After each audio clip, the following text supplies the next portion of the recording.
Hello everyone, मैं प्रदीप कुमार आगाज IAS institute में आप सभी का स्वागत करता हूं। तो आइए आज के इस वीडियो में हम लोग बात करने वाले हैं भारतीय अर्थव्यवस्था।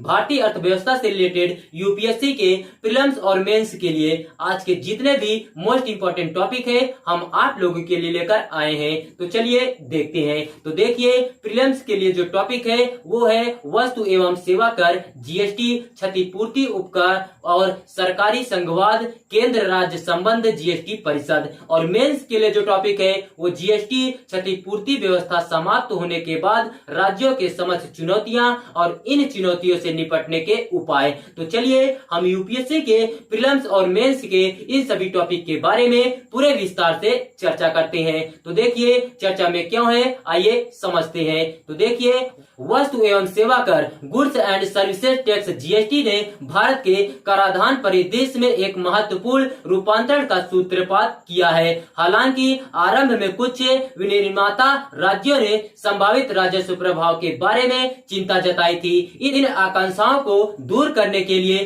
केंद्र ने राज्यों को जीएसटी के लागू होने के बाद 5 वर्ष की अवधि के लिए जीएसटी क्षतिपूर्ति उपकर के माध्यम से राजस्व हानि के विरुद्ध सुरक्षा का आश्वासन दिया था। यद्यपि महामारी के कारण कुछ राज्यों के राजस्व में गिरावट आई, केंद्र ने राज्यों को समर्थन देने की अपनी प्रतिबद्धता को प्रदर्शित करते हुए उधारी के माध्यम से बकाया राशि को चुकाने में सफलता प्राप्त की। इस क्षतिपूर्ति उपकर को मार्च 2026 तक के लिए बढ़ाया गया था ताकि केंद्रीय खजाने के माध्यम से राज्यों को वितरित राशि की क्षतिपूर्ति कर सके। हालांकि राज्यों को विस्तारित लेवी की आय से कोई हिस्सा प्राप्त नहीं होगा।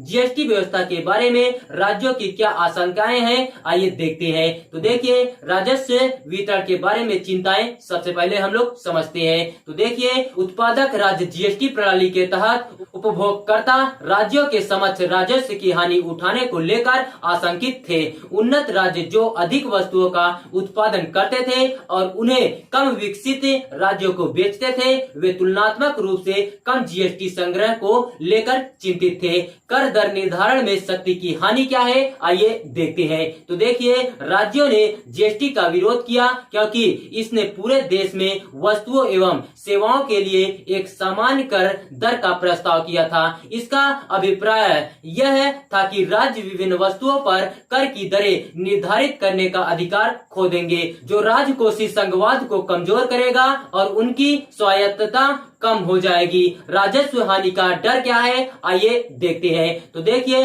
पूर्ववर्ती कर व्यवस्था से जीएसटी प्रणाली को और संक्रमण के दौरान राजस्व की संभावित हानि को लेकर राज्य चिंतित थे। चूंकि 17 विद्यमान अप्रत्यक्ष करों को एक में विलय कर दिया गया था, यह सुनिश्चित करने के लिए राजस्व तटस्थ दर निर्धारित करना महत्वपूर्ण था कि पूर्व की तरह राजस्व की समान राशि एकत्र हो सके। जीएसटी दर के त्रुटिपूर्ण निर्धारण से राजस्व संग्रह में कमी आ सकती थी, जिससे राजकोषीय चुनौतियां बढ़ सकती थी। वस्तु एवं सेवा कर क्या है, आइए देखते हैं।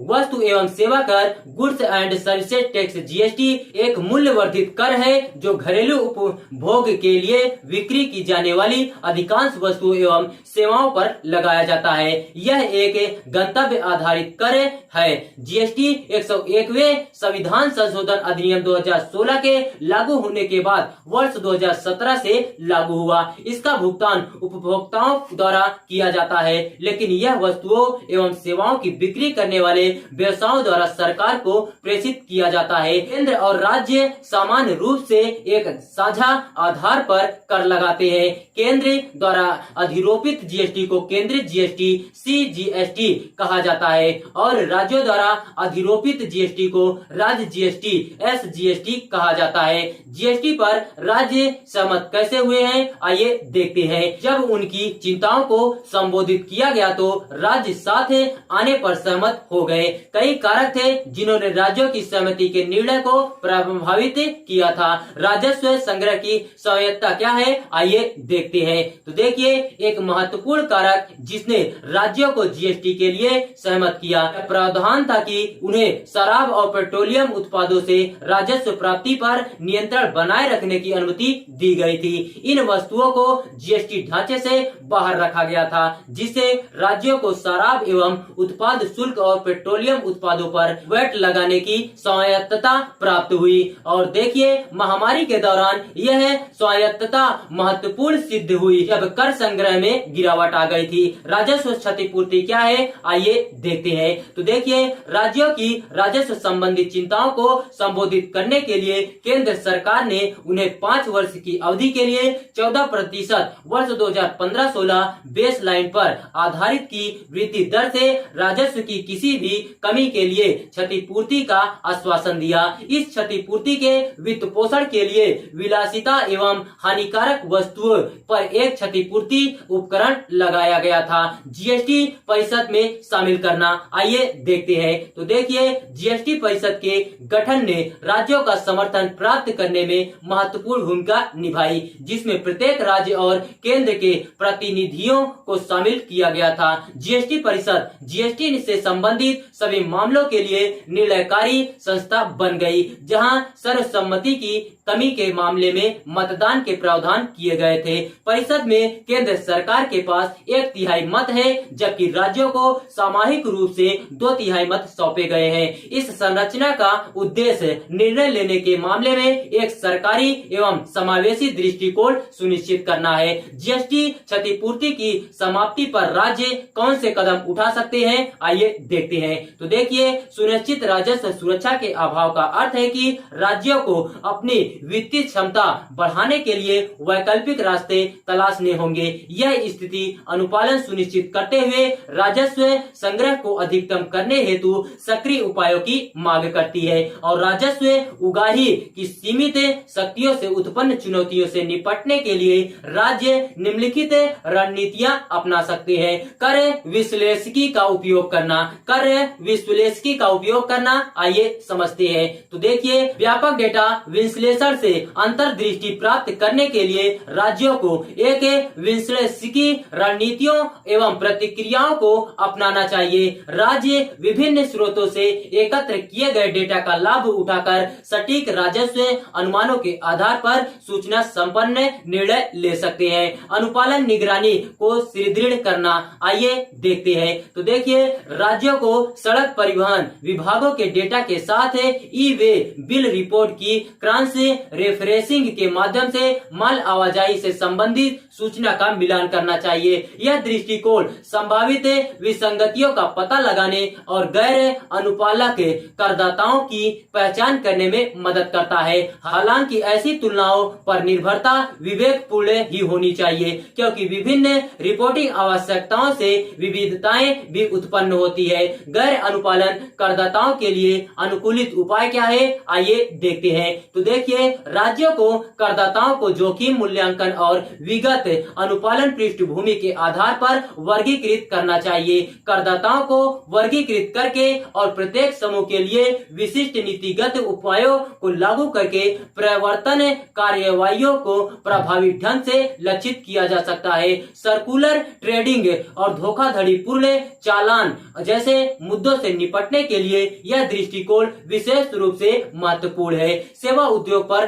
ध्यान केंद्रित करना क्या है, आइए देखते हैं। तो देखिए, चूंकि राज्य सेवाओं पर जीएसटी लगाने का अधिकार रखते हैं, उन्हें अपने अधिकार क्षेत्र में सक्रिय सेवा उद्योग का आकलन करना चाहिए। सेवा संबंधित लेन देन के मूल्यांकन में क्षमता निर्माण एवं विशेषज्ञता करदाता आधार को व्यापक बनाएगी और राजस्व संग्रह को बढ़ाएगी। राज्यों को जीएसटी ऑडिट करना चाहिए और व्यापार सुविधा कियोस्क एवं संलग्नता कार्यक्रमों के माध्यम से करदाताओं के बीच जागरूकता पैदा करनी चाहिए। सरकारी संघवाद का संपोषण करना। सरकारी संघवाद का पोषण करना क्या है, आइए हम लोग देखते हैं। तो देखिए, राज्यों को सरकारी संघवाद की भावना से एक दूसरे के साथ सहयोग करना चाहिए। जीएसटी कानूनों के सिद्धांतों का अनुपालन करके और अनावश्यक क्षेत्रीय विवादों से बचकर राज्य व्यापार हेतु अनुकूल वातावरण का निर्माण कर सकते हैं और करदाताओं के विश्वास को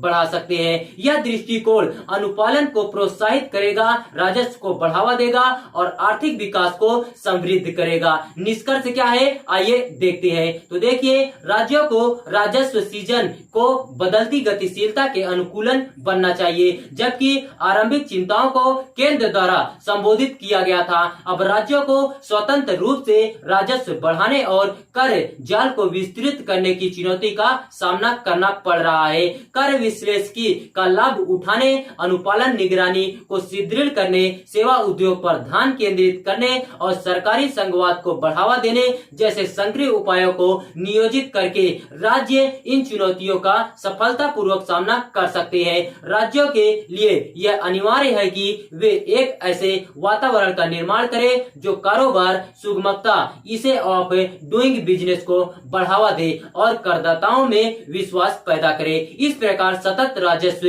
वृद्धि और आर्थिक विकास को आगे बढ़ाए। तो देखिए, अगर आप लोगों को इसका पीडीएफ चाहिए तो इसका पीडीएफ हम टेलीग्राम चैनल पर अपलोड कर देंगे। टेलीग्राम चैनल का नाम है आगाज आईएएस इंस्टीट्यूट और टेलीग्राम चैनल का लिंक हम इस वीडियो के डिस्क्रिप्शन में दे देंगे। आप यहां से भी जाकर टेलीग्राम चैनल को ज्वाइन कर सकते हैं और पीडीएफ डाउनलोड कर सकते हैं।